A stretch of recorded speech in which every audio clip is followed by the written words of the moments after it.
In the headlines, 350 Nigerian evacuees said to arrive from Egypt. Goods worth millions, 24 shops destroyed by fire in Zamfara. Buhari launches Agenda 2050 over 2 years after formation. And on the foreign scene, 9 dead in Serbia elementary school shooting.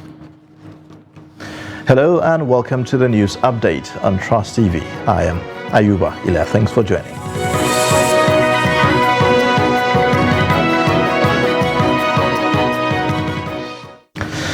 And the details now. The Nigerians in Diaspora Commission has said that 350 stranded Nigerians fleeing the crisis in Sudan have arrived at the Aswan airport in Egypt for airlifting to Nigeria. According to a statement by NITCOM on Wednesday, they will be airlifted by NAV, C-130 and Air Peace. It stated that 80 passengers will board the C-130 while Air Peace will airlift 274 passengers. The checking in of the evacuees has commenced following normal airport protocols, and they are expected to land in Nigeria at approximately 6 hours from the time of departure, according to the Commission. The parents of the stranded Nigerians are expected to receive them at Abuja Airport alongside some government officials. Now, goods worth millions of naira were destroyed by fire at Bebeji Plaza in Gusau, the Zamfara state capital, where mobile phones and accessories are sold. Eyewitnesses said that of over 24 shops said to have been burnt down by the fire, not a single item was rescued from the affected shops at the plaza. The report. The incident, according to eyewitness account, occurred at about 8:45 p.m. Monday evening and took prompt intervention of State Fire Service and security agencies to put out the fire. Chairman of the National Association of GSM Sellers and Accessories, Zamfara State Chapter, Ibrahim Kadu, said they could not ascertain the cause of the fire because for the past 40 days, there has not been electricity supply in the affected plaza. He said they cannot also quantify the number of goods and the monetary value of the properties lost to the inferno. But according to him, goods worth millions of naira have been destroyed. Ibrahim appealed to public-spirited individuals and the government to come to the aid of the victims of the fire incident, as many of them are youths who have now been rendered jobless as a result of the incident. Well, you can't exactly say this is the cause, because there was no light when the incident occurred. We don't have light actually, but we suspect it was the battery that exploded. That's what we suspect. But I can assure you that millions of naira have been lost. Some victims of the fire incident narrated their ordeals. This fire incident happened last night around 9 p.m. People were coming to our rescue. Fortunately, even the fire service, they tried their best to quench the fire, but we have a great loss. This is a calamity. In fact, this is from God. Take the test. This is a test from God. This is a predicament. We can't say precisely our pain. The Executive Director of Zamfara State Fire Service, Abdullahi Jibu, disclosed that emergency responders, the fire service and security agencies responded swiftly and put out the fire within a short time and prevented it from spreading to other buildings in the area. He said they are still working to unravel the cause of the fire incident at Bebeji Plaza in Gusau Metropolis. We have enough firefighting vehicles, and not even Gusau Metropolis, where the state capital is. In other local governments, we are well equipped. There are other local governments with 3 to 2 firefighting trucks. I think you have to use the opportunity also to express my appreciation to the security agencies, my sister security agencies like Foreign Civil Defense Army, because during some of the incident, the place was highly overcrowded. So I have to look for enforcement from them, and they deployed the whole crowd, and we were able to carry out the activities there very smoothly. However, while efforts were being made to put out the fire, some hoodlums who wanted to take advantage of the situation to loot public property were quickly apprehended by the security personnel.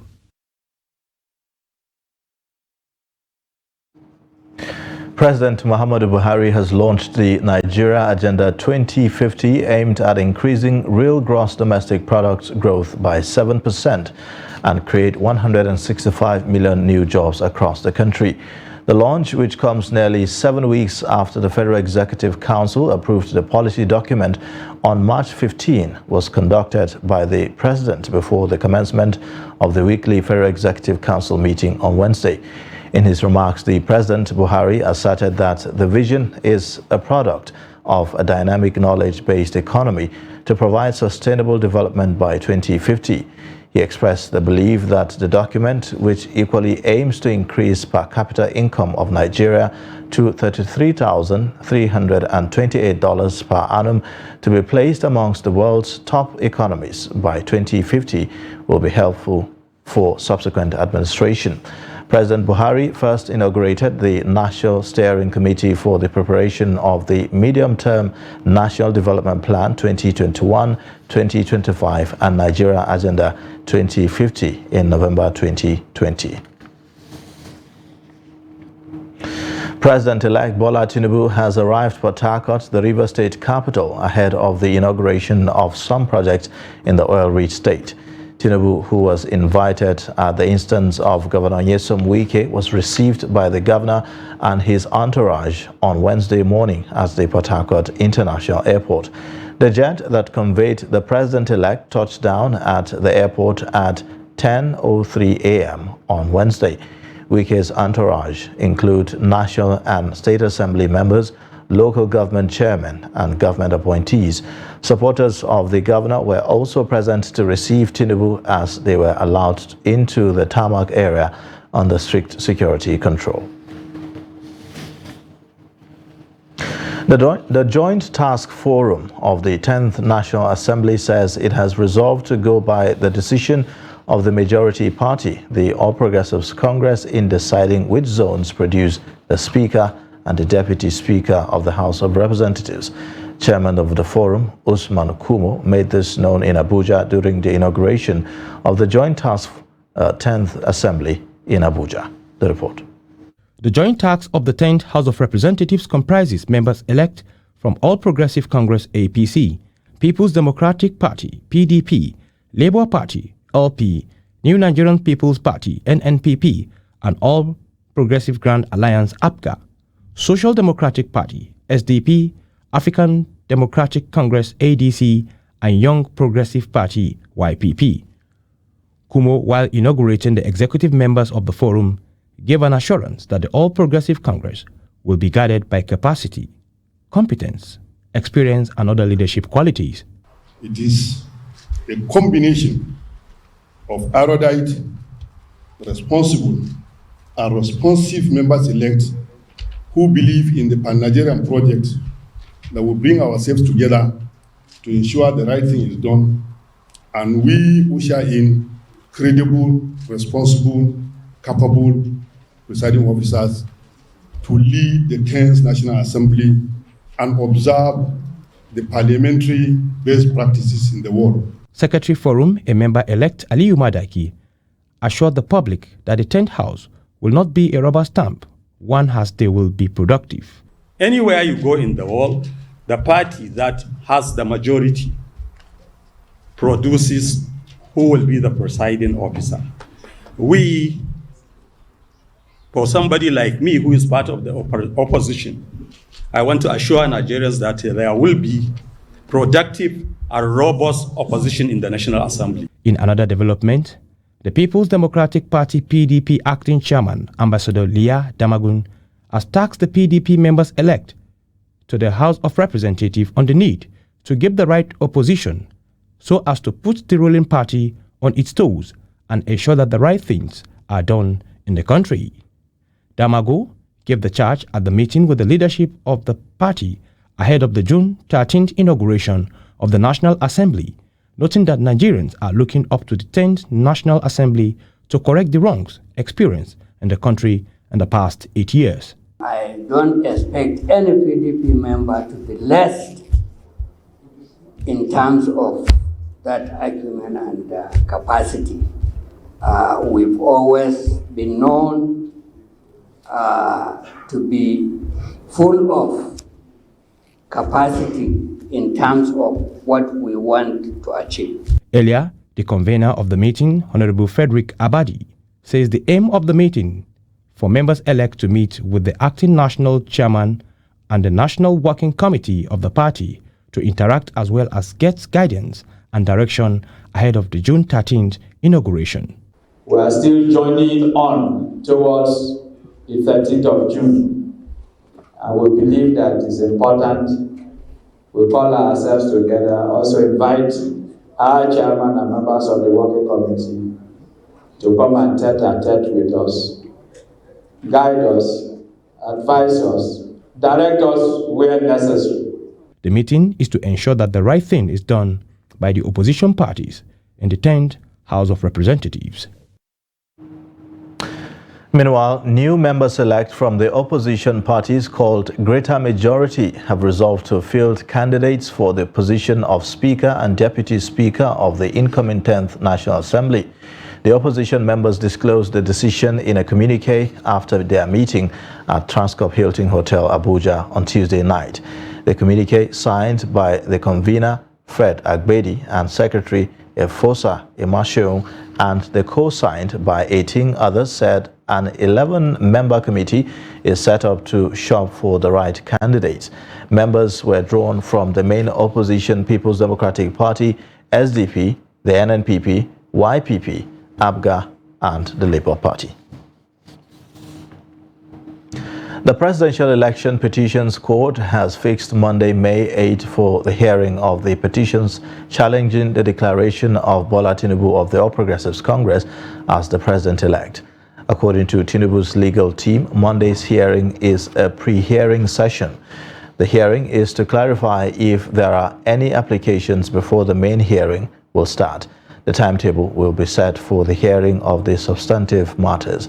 The court also stopped receiving replies from the petitioners on April 23.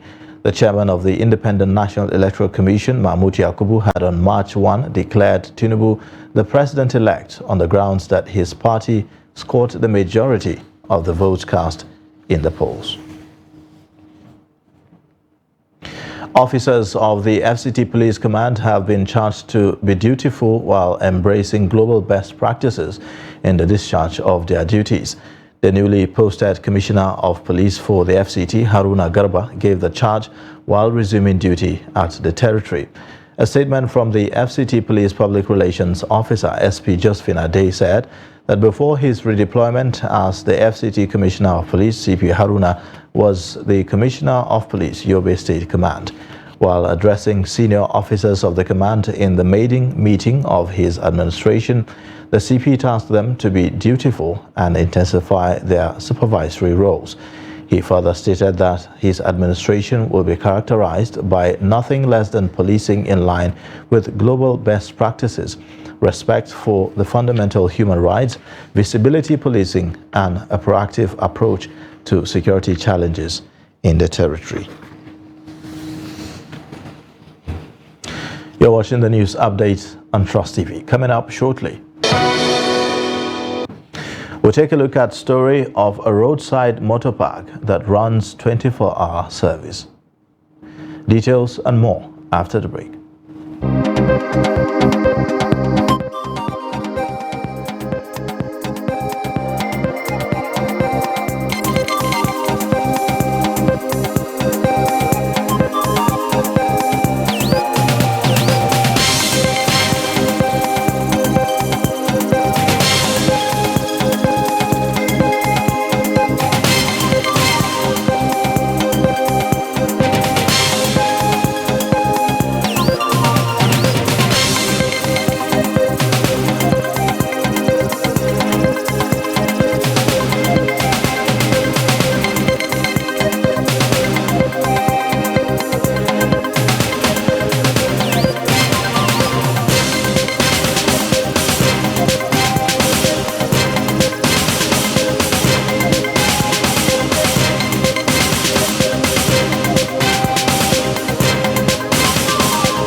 Thanks for staying. This is the news update on Trust TV. Now let's take a look at the top stories again. 350 Nigerian evacuees said to be airlifted from Egypt. Goods worth millions, 24 shops destroyed by fire in Zamfara. Now moving on, stakeholders have made case for access to health to reduce avoidable deaths in Nigeria. They argue that primary health care enables health systems to support a person's health need, from health promotion to disease prevention, treatment, rehabilitation, palliative care, and more. Noel Samson reports. Health, they say, is wealth. But access to health in Nigeria could be difficult or expensive, particularly for the rural poor. The 4 major pillars of primary health care, they say, should be made available are community participation, appropriate technologies, and support mechanism. But the question to be asked are, what is the state of primary health care in Nigeria, its availability, and how affordable it is? 80% of Nigerians are supposed to have access to primary health care, whereas 15% perhaps will graduate to secondary health care, and then only 5% will graduate to tertiary care. Right? We are talking about complications and stuff, at the tertiary level. But for us, there is PHC transformation, massive one currently ongoing. First of all is access to services, which is again an issue for everybody. I think we should be able to provide service to everybody whenever and wherever they are. It's not in the state that you would expect. Whenever people are ill, the first port of call for them to access healthcare should be primary healthcare. But there have been concerted efforts by the government to improve services in primary healthcare. One thing, there's been a lot that's been tried, and yet some of the primary healthcare outcomes we've not achieved what we'd like to achieve. And we're asking ourselves the question, what is the issue? What is going on? So structurally, I think there is some progress to be made, but there are quite a lot of behavioral factors at play as well. However, strategies to be adopted to make primary health care services more friendly to people were highlighted. No community is the same in Nigeria. No state is the same in Nigeria. So we'll have to start with, first of all, that agree what is affordable and appropriate to the context of each setting. The responsibility of every Nigerian to ensure that you support the current initiative of primary health care transformation in the country. One, demand side issues. People should demand for primary health care services. The current revitalization, the World Development Committees will be available, and these are the gatekeepers will ensure functionality of these primary health care centers. The financing will enable more people to have access to it in terms of their access to basic services. The human resources for health, of course, is an important aspect. We need a lot of stakeholder engagement. We need to better understand what services the people want and how they want it. Primary health care helps to increase access to health services, which is particularly important for isolated or deprived population groups that may not have the means to access these services otherwise. Noel Samson, Trust TV News, Abuja. Mile 3 Gombe is the most popular roadside motor park in the whole of the state, welcoming visitors from different parts of the country. For years, transport workers and businesses have been operating uninterrupted 24-hour services at Mile 3 Gombe, providing job opportunities to many youngsters. In this report, Trust TV's Ibrahim Ismail examines the economic contributions of the park to the people of Gombe State. It's midday here at the new Mile 3 Gombe, a renowned roadside motor park and business hotspot in the state capital. The roadside park is now a stopover for travelers from the northeast and other parts of the country. Yunus Asule sells suya. He has been operating for about 8 years and recorded a lot of successes thanks to the booming commercial activities here. Gaskiya mu ne ku ci gaba gurin kasuwanci ne na al'umma na mutane da yawa. Mile 3 is a business hub for a lot of people. The most interesting thing is that everyone here has a job to do. Yan kasuwa duk wanda ka ga ba zauna gari banza bane. Drivers, car wash workers, and food vendors make fortunes in the 24-hour roadside motor park. For 6 years, this commercial driver, Babangida Usman, has been operating at the popular park. He built house from the proceeds of his work. While working here, I built a house and bought a car. Many of us have achieved a lot in the driving job. I drive from Kano to Gombe and Gombe to Yola. I always stop here, even at night. I eat and spend like 2 hours. I enjoy the place. Mile 3 is a preferred stopover for passengers en route to Kano, Bauchi, and Taraba State. So I'm very excited with the place, and then I'm praying may Almighty Allah to bless those people that they are doing business here, and also to bless Gombe State as well.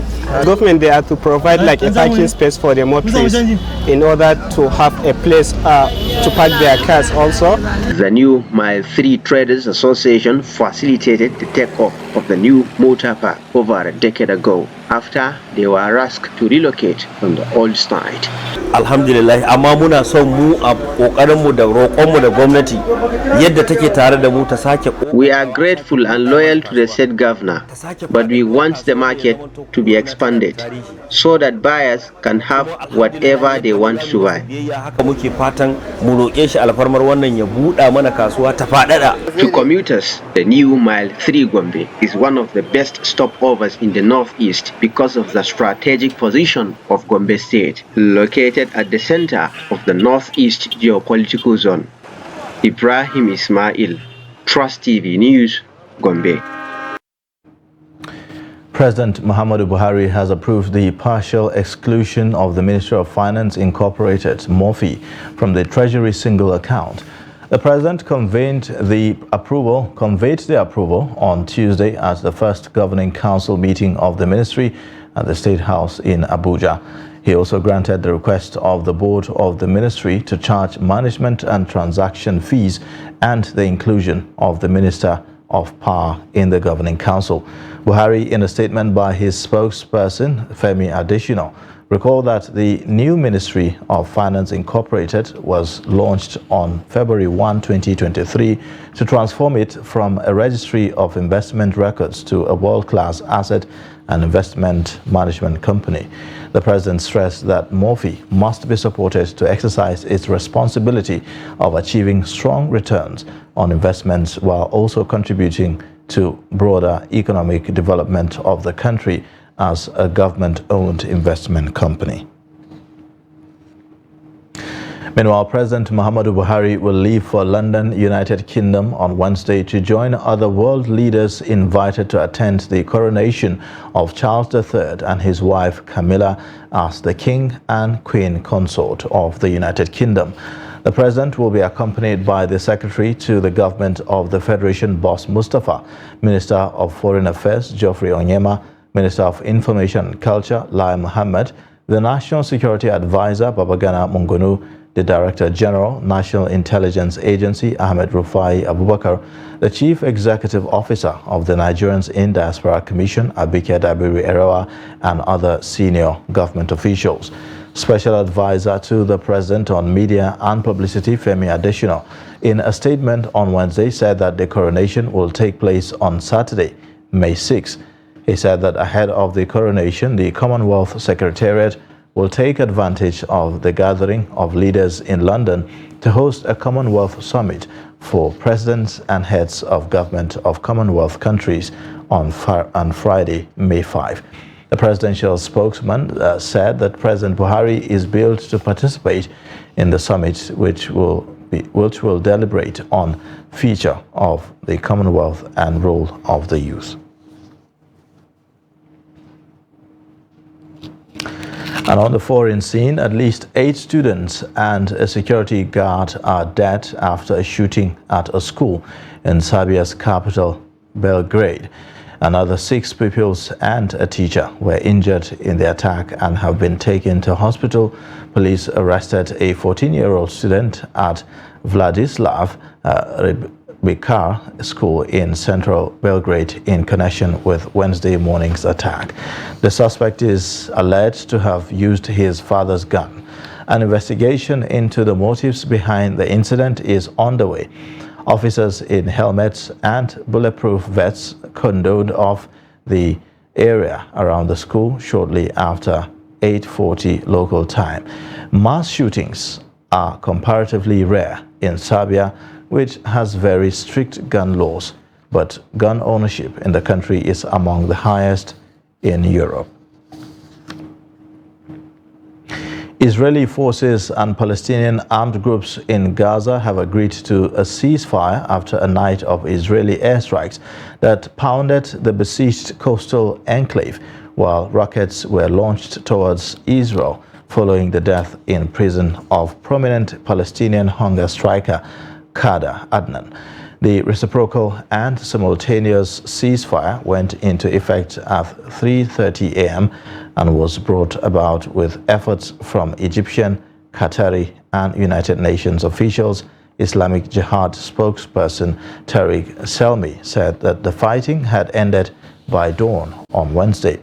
Hamas had engaged in talks with Egyptian, Qatari, and UN officials to end Israeli aggression on Gaza, the group said in a statement on Wednesday.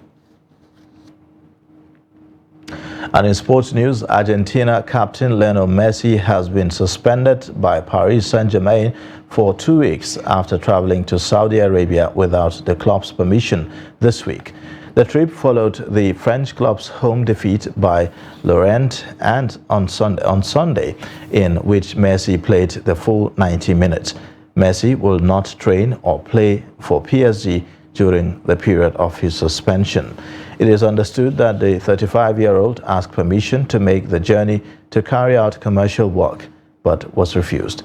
Messi, who has also been fined by the club, has a role as a tourism ambassador for Saudi Arabia.